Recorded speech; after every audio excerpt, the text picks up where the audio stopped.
இயேசு கிறிஸ்துவில் எனக்கு பிரியமான சகோதர சகோதரிகளே,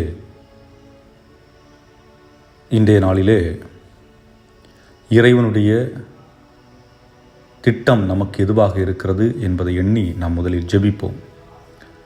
வாழ்வின் ஒளியும் வழியுமான இறைவா, இதோ இந்த நாளிலே எங்களுக்கென்று நீர் வைத்திருக்கின்ற திட்டங்களை நாங்கள் உணர்ந்து அதன்படி வாழ வேண்டிய அருளையும், அதுபோன்று நீர் இந்நேரம் வரை எங்களை பாதுகாத்தமைக்கு உமக்கு நன்றியும், மேலும் வருகின்ற இந்த நாளிலே, அதுவும் நாங்கள் வாழ்ந்து கொண்டிருக்கின்ற இந்த நாளிலும், இந்த நொடி பொழுதிலும் உம்முடைய உடனிருப்பையும், உம்முடைய அரவணைப்பையும், உம்முடைய ஆறுதலையும் எங்களுக்கு கொடுத்து எங்களை வழிநடத்திட எங்கள் ஆண்டவராய கிறிஸ்து வழியாக மன்றாடுகின்றோம். ஆமென். அன்புக்குரியவர்களே, இன்றைக்கு அடையாளம், அதாவது இறையாட்சிக்கான அடையாளம் நமக்கு முன்பே கொடுக்கப்படுகின்றது என்ற ஒரு வார்த்தையை நம்முடைய நற்செய்தியில் பார்க்க முடிகின்றது. அத்திமரம் தளிர் விடும் பொழுது கோடை காலம் வர ஆரம்பிக்கின்றது.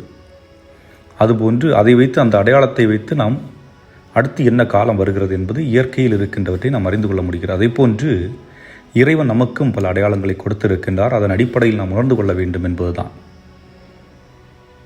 நான் இதை சிந்தித்து கொண்டிருக்கின்ற பொழுது எனக்கு முதல் நினைவில் வந்தது இந்த பறவைகள், சிறு மிருகங்கள், இவைகள் அன்றாடம் தங்களுடைய உணவுக்காக ஓடிக்கொண்டிருக்கும். அதே போன்று தங்களுடைய கூடுகளை கட்டுவதற்காக ஓடிக்கொண்டிருப்பதை நாம் பார்க்கின்றோம். உணவு, கூடு, தூக்கம், ஓய்வு, இது போன்றுதான் அதனுடைய வாழ்க்கையை ஓடிக்கொண்டிருக்கும். அவைகள் வேறு ஒன்றை பற்றி சிந்திப்பதை நாம் பார்க்க முடியாது. தன்னுடைய பாதுகாப்பு, தன்னுடைய குடும்பத்தின் பாதுகாப்பு என்ற ஒரு நிலையில் இருக்கும். ஆனால் மனிதர்களாகிய நாம் அதையும் கடந்து பலவற்றை சிந்திக்கின்றோம். அதிகமாக சிந்திப்பதால் என்னவோ நாம் இயற்கையை விட்டு வெகு தொலைவில் இருக்கின்றோம் என்று தான் சொல்ல முடியும். காரணம் என்னவென்றால், சுனாமி வந்த பொழுது கட்டி போட்டிருந்த ஆடு, மாடு, நாய்கள் இறந்து போயின. ஆனால் அதே நேரத்தில் கட்டி போடாமல் வைத்திருந்த அந்த ஆடு, மாடுகள் அல்லது நாய்கள் தப்பித்து கொண்டன.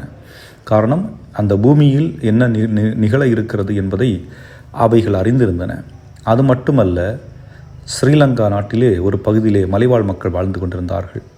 அவர்களும் அங்கு நடந்த அந்த இயற்கை சூழலில் ஏற்பட்ட மாற்றத்தை பார்த்தவுடனே அந்த இடத்தை விட்டு மலை நோக்கி கடந்து விட்டார்கள். அவர்களும் யாரும் இறக்கவில்லை, யாருக்கும் எந்த பாதிப்பும் ஏற்படவில்லை.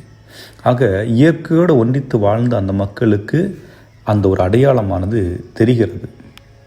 எந்த நேரத்தில் எது ஏற்பட இருக்கிறது, அதற்கேற்றாற்போல் தங்களுடைய வாழ்வை சீரமைத்து கொள்ள வேண்டும் என்பதை அவர்கள் உணர்ந்திருந்தார்கள். அதை போன்றுதான் நாம் இயேசுடைய திருமுழுக்கு பெற்று கிறிஸ்தவ மதத்திலே கிறிஸ்துவை பின்பற்றக்கூடியவர்களாக வாழ்ந்து கொண்டிருக்கின்றோம். ஆக கிறிஸ்து நம் ஒவ்வொருவருக்கும் என்ன அடையாளத்தை கொடுக்கின்றார் என்பதை உணர்ந்து கொள்ள வேண்டும் என்றால், முதல் நாம் ஜெபத்தில் ஆழமாக மூழ்கி இருக்க வேண்டும். என்னதான் நம்முடைய வாழ்க்கையிலே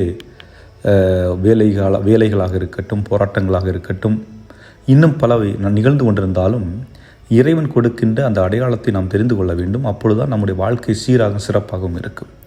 ஆக அதற்கு நாம் இறைவனோடு ஒன்றித்து இருப்பதற்கு நாம் ஒரு உறவை ஏற்படுத்தி கொள்ள வேண்டும். அது எப்படி நிகழும் என்றால், ஜெபத்தின் வழியாக தான் நிகழும்.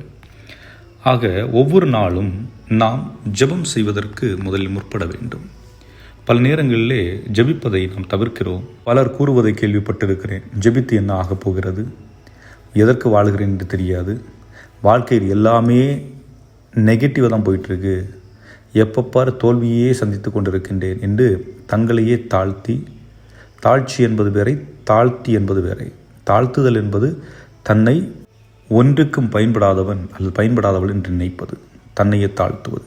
அப்படிப்பட்ட நிலையில் இல்லாமல், தோல்வி என்பது வெற்றிக்கான அடையாளம்.